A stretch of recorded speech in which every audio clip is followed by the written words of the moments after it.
오늘 우리 본문 말씀은 요한일서 4장 19절부터 5장 1절까지입니다.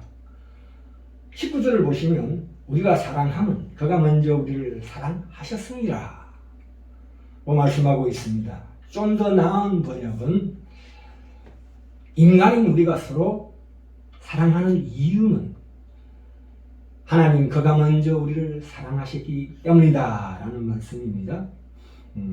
하나님이 우리에게 행하신 일을 떠나서는 인간인 우리가 서로 사랑할 수 없다는 뜻입니다.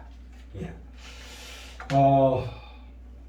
하나님께서 그 아가페적인 사랑, 이 아가페적인 사랑을 우리 안에서 하신 결과 우리 안에 이 여러 가지 사랑들을 촉발시키셨다. 불러일으키셨다 이런 뜻입니다.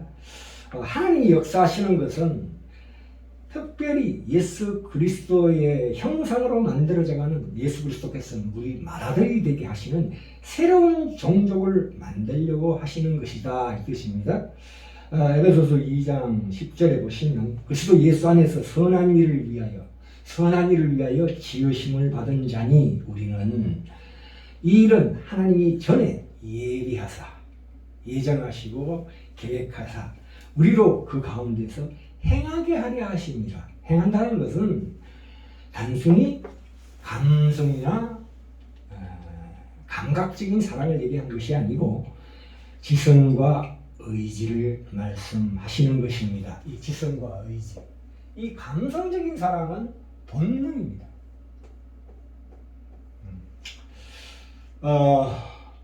이 기독교적인 의미의 사랑, 다시 말해서 이 아가페는 배워서 익혀야 합니다. 물론 우리 아주 자연스럽게 흘러나오는 가족 간의 사랑이라든가 형제 간의 사랑이라든가 남녀 간의 사랑이라는 것은 자연스럽게 나오지만 이 하나님의 아가페적인 사랑은 반드시 배워서 익혀야 하는 것입니다. 그것이 바로 행하는 것이다 이런 뜻입니다. 그래서 이 아가페, 이 행하고 지성과 의지로서 행하는 이 사랑을 지향하면 다른 이 자연적인 인간적인 사랑도 덤으로 얻을 것이다 이런 뜻입니다. 골로새 3장 가볼까요? 골로새 3장 1절부터 4절까지입니다. 그러므로 너희가 그리스도와 함께 다시 살리심을 받았으면 위의 것을 찾으라. 거기는 그리스도께서 하나님 우편에 앉아 계시느니라. 위의 것을 생각하고 땅의 것을 생각지 말라. 이는 3절에 너희가 죽었고 너희 생명이 그리스도와 함께 하나님 안에 감추었습니다. 이렇게 말씀하고 있습니다. 그리스도 없이 우리 스스로가 참된 자기를 찾을 수 없다는 뜻입니다. 세상은 그렇게 얘기하죠. BTS 세계적으로 히트한 앨범 자켓의 제목이 Love Yourself입니다. 너 자신을 사랑하라. 다시 말해서 너 스스로 되고 싶은 사람이 되라는 말을 하지만 그것은 허구다. 거짓말이다 이런 뜻입니다. 우리가 자신이라고 하는 것조차 자기 것이 아님을 우리가 깊이 기억하고 상기해야 된다 이 뜻입니다. 그것은 본능입니다. 자신을 스스로 조정하려는 자아는 진정한 자아가 아니다. 그건 거짓 자아다.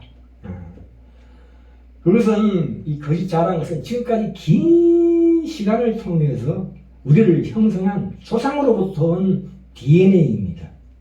그것은 우리의 성장이나 그 환경, 우리 속에 있는 자연적인 욕구의 영향이기도 하고 우리가 스스로 자랑스럽게 자신의 인생이라고 하는 것은 결국 따지고 들어가 보면 하나님의 역사로 말미암는 결코 우리가 시작하지 않는 어떤 사건들, 시작하지도 않았고 멈출 수도 없는 사건, 수많은 사건이 어떤 한 지점, 우리 속에서 만나는 현상일 수 있다 이 뜻입니다. 그러니까 나의 소원이라는 것은 내 마음속에 깊이 일어나는 그 소원이라는 것은 그 본능은 타인의 강요에 의해서 나도 모르게 내 안에 의식화되어 버린 생각일 가능성이 많다는 것입니다. 그러니까 우리가 생각하는 나 자신의 자아의 자연스러운 모습은 사실 나의 진정한 모습과 상관없습니다. 그것은 뭐냐면 우리 속에 있는 죄된 본능, 내부적이죠. 또한 플러스 외부적인 어떤 환경적인 것이나 사회적인 어떤 정치나 경제적인 영향의 산물일 수 있다는 뜻입니다. 반면에 우리가 그런 내가 아는 그 자신을 그리스도 인격 앞에 내어놓을 때에 우리는 드디어 우리의 참 인격을 가질 수 있다 이 뜻입니다. 자, 10절 볼까요? 3장 10절.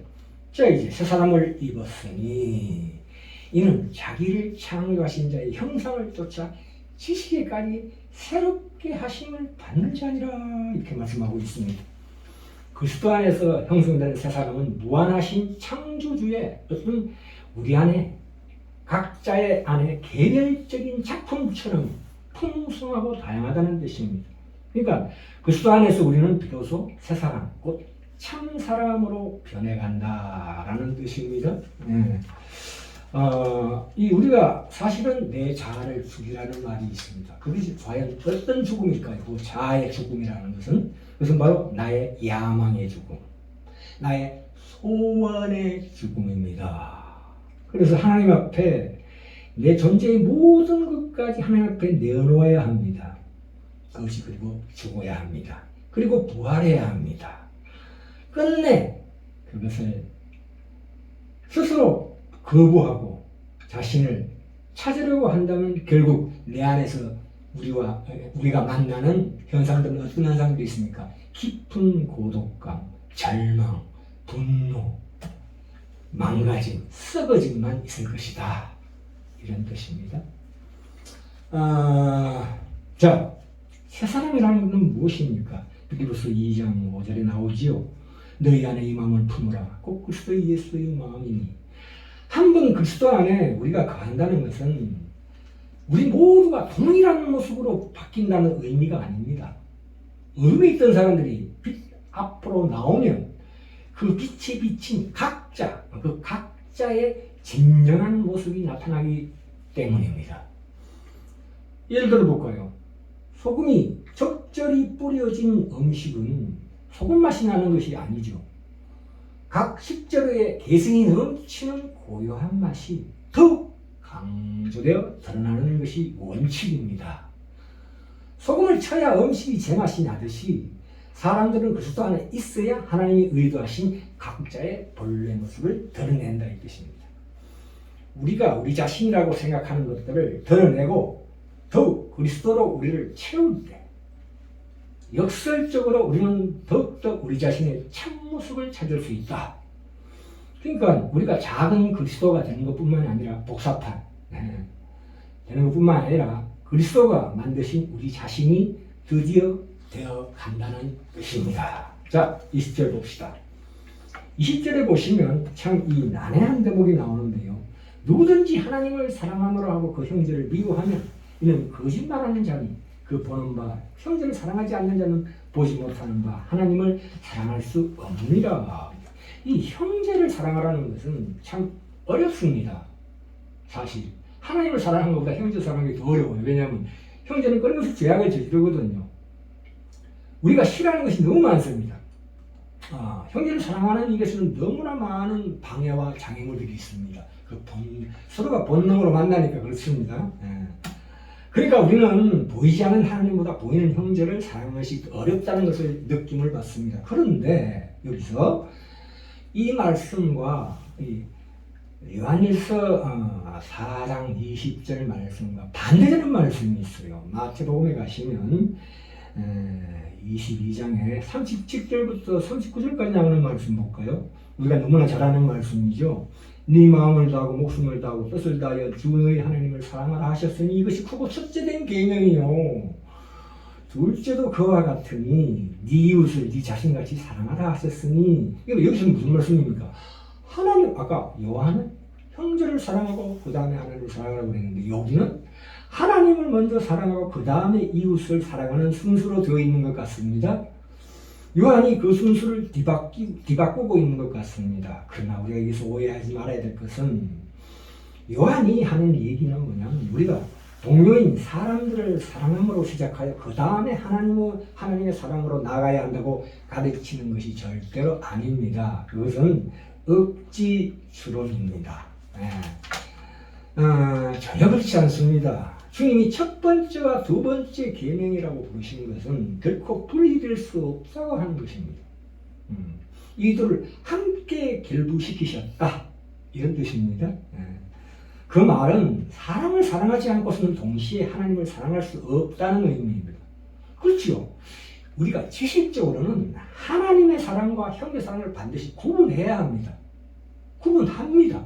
그러나 실제적으로는 그 하나님 우리에게 촉발시키신 그 사랑의 속성 때문에 하나님에 대한 사랑이 우리의 사랑이 지니는 그 속성 때문에 형제를 사랑하지 않고서는 하나님을 사랑하거나 그분을 기쁘시게 하는 일이 불가능한 거죠.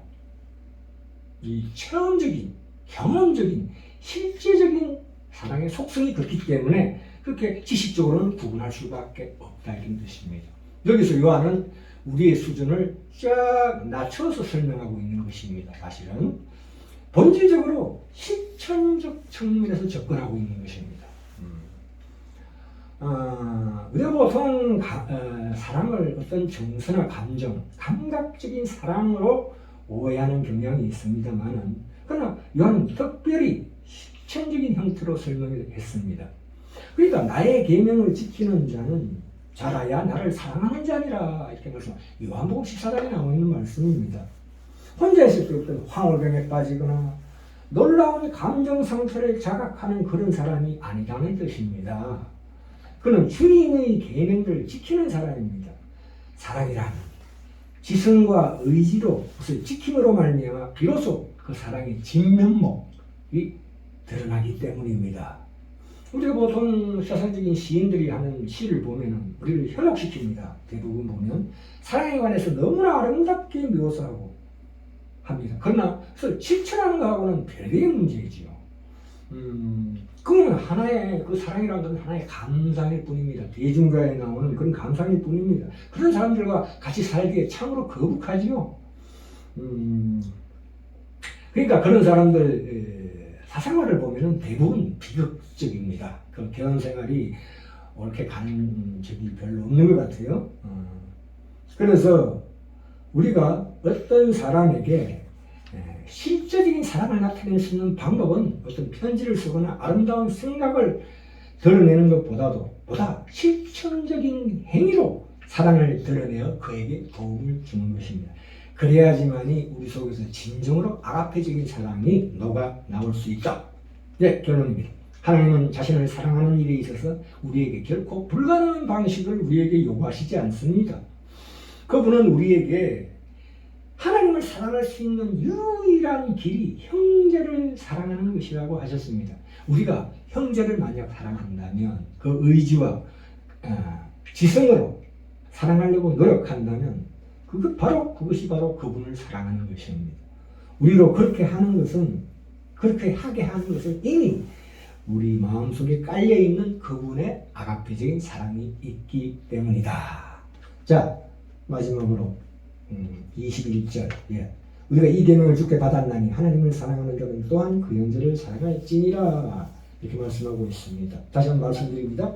그분이 우리에게 사랑하라고 명하는 것은 우리 자신의 즉각적인 본능에 의해서 지배되지 말아야 함을 의미하는 것입니다. 단순한 충동에 복종하지 않는 그런 사람이 되라는 것입니다.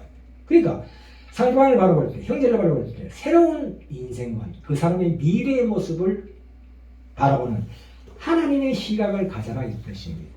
하나님의 말씀의 조명을 받아서 그 가르침 안에서 그들을 보라는 것입니다. 현재의 그들의 죄를 보지 말고 그들의 미래에 하나님이 이루시는 그 형제의 그 마음과 영혼을 바라봐라. 그랬을 때에 하나님의 내 속에 있는 아가페적인 그 사랑이 마치 연금술처럼 특별하게 작용해서 형제에 대해서 내가 지금까지 지냈던 감정들마저도 하나님의 도우심으로 말미암아 감정적으로도 다시 분별되기 시작한다 이런 것입니다. 이제